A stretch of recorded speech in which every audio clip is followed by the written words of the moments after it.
kabutya, panoorin nyo kung paano kayo mag-joint piece. Mag-joint piece ng tupa dito. Bali, ano ko na siya, bypass ko na siya. Jo-joint ko lang siya, panoorin. Kunting linis muna. Linis ng mga latak-latak.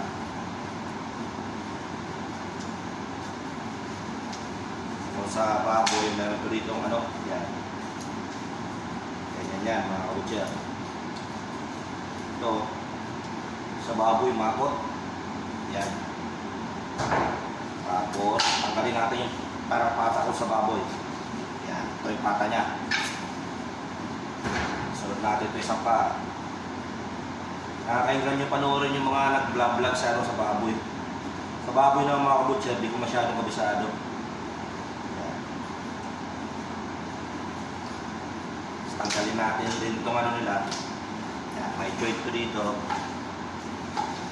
Parang baboy lang din. Yan, ito.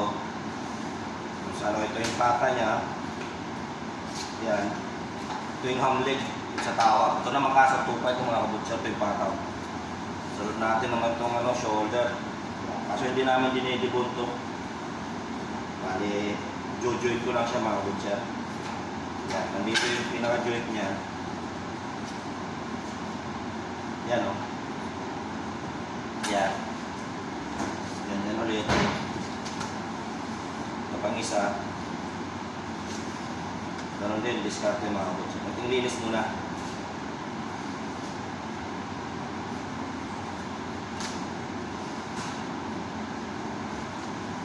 Dito ulit yung joint. Maliin na konti para lumabas. Yan. Yan ang itsura ng ano nyo, joint. Tapos ito naman, medyo tatanggalin ko dito sa may hamleg. Kukunin ko yung boneless niya mga kabutya. May joint din dito.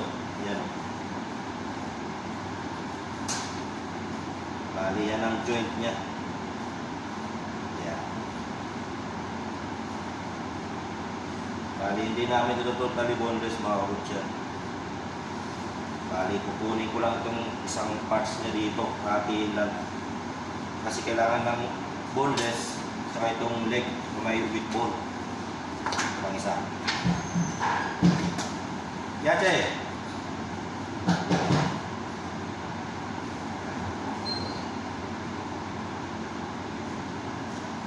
Linis muna mga kabutya.